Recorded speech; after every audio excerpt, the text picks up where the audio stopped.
क्या एक ऑब्जेक्ट को फोकस, एनर्जी और डेडिकेशन दे तो वो खुद को जिंदा बना सकता है? क्या वो इंसान जैसे बिहेव कर सकता है, जैसे उसमें कोई आत्मा हो? ये ब्लैक मैजिक जैसी चीज़ें तो कई धर्म और कल्ट्स में है, पर ये एक अजीब एग्जाम्पल है कि शायद ऐसा हो सकता है। एक बंदे ने एक छोटी लड़की को गिफ्ट दिया और फिर जो कुछ हुआ वो फैमिली और गांव के लोगों को आत्माओं से डराता है। ये एक अनटोल्ड कहानी है, ओकी कुकी। ये एक आत्माओं से इफेक्टेड जैपनीज डॉल की, और उसमें कुछ अजीब डिमोनिक पावर है। जापान तो बिल्कुल स्पिरिचुअल और सोलफुल जगह है। वहाँ के लोग कहते हैं कि पास्ट की सोल्स प्रेजेंट के साथ इंटरैक्ट करती है। जापान की तो स्पिरिचुअल एनर्जी सीधे उनके बहुत सारे मंदिरों में ही दिखती है, क्योंकि वहाँ बुद्धिज्म और सिंटोइज्म जैसे धर्मों के भी घर बने हुए हैं। तो हर कोने में मंदिर है, पर एक खास मंदिर है जहाँ एक दुखी इतिहास छुपा हुआ है। होकाइडो जापान में एक मेंजी टेम्पल है, जहाँ एक गुड़िया की कहानी है जो काफ़ी अजीब और दुखी है। गुड़िया कैसे बनी और फिर कैसे मंदिर उसका आखिरी घर बन गया, इन सब के बारे में कई कहानियाँ सुनी गई हैं, पर एक कॉमन फैक्टर है इन सब में।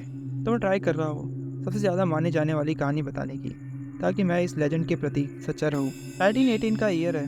होकाइडो जापान में एक 17 साल का लड़का इकिगी सुजुकी अपनी छोटी बहन के बर्थडे के लिए एक गिफ्ट ढूंढ रहा है। जैसे ही वो अलग अलग सेलर और छोटी शॉप्स में घूमता है, उसकी नज़र एक चीज़ पर टिक जाती है। एक शॉप के विंडो में उसने एक छोटी डॉल देखी जो बिल्कुल बच्ची जैसी थी और ट्रेडिशनल जापानीज किमोनो पहना रखा था। जब इकिगी को पता चलता है कि उसने अपनी बहन के लिए कुछ ढूंढ लिया है, वो जल्दी से डॉल खरीद लेता है। गांव की सड़क से घर की तरफ चल पड़ता है। जब फैमिली उनकी छोटी बहन का बर्थडे सेलिब्रेट कर रही होती है, तो ओकीकू को डॉल दी, और बस लगभग तुरंत ही जैसे ही उसकी आंखें डॉल की आंखों से मिलती है, कुछ अलग सा ही कनेक्शन बन जाता है। जहाँ भी ओकीकू होती है, उसकी डॉल उसके साथ होती है। वो उसकी डॉल के साथ मस्ती करती है, उसके बाल बनाती है, उसको नहलाती है, कपड़े पहनाती है और उसे अपनी छोटी बहन की तरह ट्रीट करती है। दोनों साथ में खाना भी खाते हैं और रात को साथ में सोते भी हैं। जो खुशी ओकीकू को डॉल ने दी थी, शायद वो इकिगी के दिल को खुशी से भर दिया होगा। लेकिन जल्द ये खुशी दुख में बदल गई जब छोटी लड़की बाहर अपनी डॉल के साथ खेल रही थी, तो उसे एक मच्छर ने काट लिया। एक सिंपल मच्छर काट गया ओकीकू को, और जल्दी वो खतरनाक मलेरिया केस में बदल गया। फैमिली ने जो हो सकता था किया, लेकिन ओकीकू मर गई। डर के मारे सांस लेने की कोशिश करते हुए उसने अपनी प्यारी डॉल को टाइट पकड़ा हुआ था, और उसी पोजीशन में उसने अपनी आखिरी सांस ली। दुखी होकर सुजुकी फैमिली ने डिसाइड किया कि वो अपनी छोटी लड़की को उसकी डॉल के साथ दफनाएंगे। लेकिन किस्मत के आगे उस टाइम सरकारी या धार्मिक नियम के कारण ये एक ऑप्शन नहीं था। तो जब उन्होंने ओकीकू को आराम से सुला दिया, तो डॉल को उनके घर के छोटे फैमिली मंदिर में रख दिया। लेकिन जैसे ही डॉल मंदिर पर रखी गई, बहुत अजीब चीजें शुरू हो गई। कुछ तो गड़बड़ लग रही थी।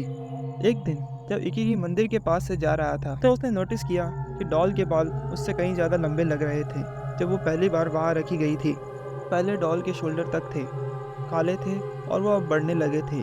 अलग अलग शेड्स के ब्राउन बाल भी आ रहे थे और एंड में स्प्लिट हो रहे थे। ये तो कम से कम अजीब लगने लगा।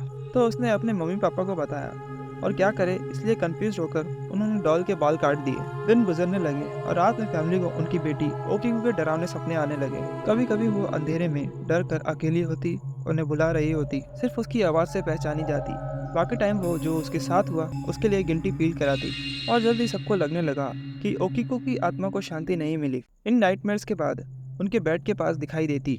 सुजुकी फैमिली को समझ नहीं आ रहा था कि क्या चल रहा है, तो उन्होंने रिलीजन की मदद ली। एक लोकल बुद्धिस्ट से कांटेक्ट करके उन्होंने अपने घर पर एक क्लींजिंग सेरेमनी कराई। लेकिन एक्टिविटीज और ज़्यादा बढ़ गई। उनके अक्सर आने वाले नाइटमेयर्स और डॉल के रैंडम मूवमेंट के साथ स्कैरी इंसिडेंट्स आत्माओं की फुल अपीयरेंस में बदल गई।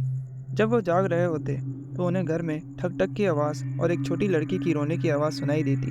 एक अजीब सी आवाज़ जो कभी बच्चे जैसी तेज़ होती तो कभी समझ नहीं आती। उसकी धीमी आवाज़ सुनाई देती, लाइट्स ऑन ऑफ होने लगती और कमरों की एक्टिविटीज और ज़्यादा होने लगती। जब कैलेंडर ओकीकू के जन्म और मरने की डेट के करीब आता, उनके अजीब और डरावना एक्सपीरियंस 20 साल तक चले, जिसमें बहुत सारे रिलीजियस प्रीस्ट और शमशान से कांटेक्ट किया। सभी ने यही कंक्लूजन निकाला कि बार बार अनसक्सेसफुल क्लींजिंग के बाद अब ओकीकू की रेस्टलेस सोल उस डॉल में बस गई थी। एंड में एक बड़े चेंज की ज़रूरत महसूस हुई, और घर को आत्माओं से फिल्ड महसूस करते हुए सुजुकी फैमिली ने अलग डिस्ट्रिक्ट में शिफ्ट होने का इरादा बना लिया। उन्हें बिलीव था कि डॉल बहुत सारे डिजीज़ और मेंटल टॉर्चर का सोर्स था। उन्होंने पास्ट 2 डेकेड्स में सफ़र किया था। फैमिली ने सोचा कि अगर उनकी बेटी की आत्मा को शांति नहीं मिल रही, क्योंकि उनके घर के पास उसकी कब्र का होना जहां डॉल रहती थी, इसलिए डॉल को कब्र से दूर रखने के लिए फैमिली ने होकाइडो में लोकेटेड मेंजी मंदिर से कांटेक्ट किया। और उन सालों के दौरान डॉल को आत्माओं से इफेक्टेड होने की खबर पूरे शहर में फैल गई। अगर कहानियाँ सच्ची थी तो मंदिर के नेता और पुजारी ने सोचा कि ओकीको को हमेशा के लिए घर दे देते हैं। जैसे कहानियों में होता है, समय के साथ कुछ चीज़ें बढ़ा चढ़ा के बताई जाती है और शायद कुछ सच भी ना हो। पुजारी सोच रहे थे कि शायद परिवार का दुख या पैसों की तकलीफ हो रही हो जो गुड़िया से जुड़ी ना हो, या फिर गुड़िया को किसी प्रकार का एक वेसल बना रखा हो अशांत आत्माओं के लिए। जब साल बीतने लगे और ओकीको मंदिर को अपना घर मानने लगी तो उन्होंने धीरे धीरे अजीब चीजें महसूस करना शुरू किया जो सुजुकी परिवार ने इन सालों में की थी।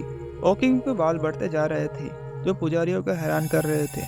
अंत में उन्होंने बालों का टेस्ट कराया और पता चला कि बाल एक छोटी लड़की के थे। कुछ तो बहुत ही मिस्टीरियस चल रहा है। लगता है कि जितनी उसकी नेगेटिव बात बढ़ रही है उसका इम्पैक्ट भी बढ़ रहा है। जितने ज़्यादा लोग उससे मिलने आते उतनी ज़्यादा ही उसकी शक्ति बढ़ती जा रही है। और हाँ, उसके बाल भी तेज़ी से उगने लगे हैं और लोग कहते हैं कि जो लोग इस पर शक करते हैं उन्हें वो पागल कर देती है। कुछ लोगों ने बताया कि उन्होंने उसके अजीब बालों को देखा है और उनके साथ कुछ अजीब अनुभव हुआ, जैसे कि उसका पीछा करते हुए और सपने में उसको देखा। कुछ नए और डिस्टर्बिंग रिपोर्ट्स के हिसाब से उसका मुंह धीरे धीरे खुल रहा है। अगर तुम उसके मुंह में झांकने की कोशिश करते हो तो शायद तुम्हें बेबी जैसे दांत दिखाई देंगे। लगता है जैसे वो धीरे धीरे फ्लैश और बोन में बदल रहे हैं। उसकी पैरानॉर्मल पावर का डिस्प्ले आज भी होता रहता है। उसका परमानेंट घर नंजी टेम्पल में है जहाँ उसका अपना प्राइवेट जगह है। वहाँ वो एक छोटी वुडन बॉक्स में बैठी हुई दिखाई देती है। बहुत सारे लोग वहाँ आते हैं और ओकी के नाम की शक्ति को जगाने की कोशिश करते हैं। तुम क्या सोचते हो? क्या ओकी को वो लड़की है जो गुड़िया के अंदर थी? मुझे नहीं लगता, क्योंकि उसकी आत्मा पुरानी हो गई होगी। उसकी मौत के समय वो 3 साल की या उससे थोड़ी बड़ी थी। मेरे ख्याल से कोई इंसान इतना बुरा नहीं होता कि वो अपने माँ बाप को तकलीफ दे। ये सब चीज़ें हमारे दिमाग को चैलेंज करती हैं जब हम इंसान के जीवन, मौत और उसके बाद की जर्नी के बारे में सोचते हैं। साइंस के हिसाब से इसमें कोई सॉलिड प्रूफ नहीं है। भूत प्रेत, आत्मा और के बारे में हमारी नॉलेज अभी भी लिमिटेड है और इन सब चीज़ों को समझने के लिए हमारे पास डिफरेंट आइडियाज़ हैं। ये सब चीज़ें हमारी सोच और अंडरस्टैंडिंग को चैलेंज करती है।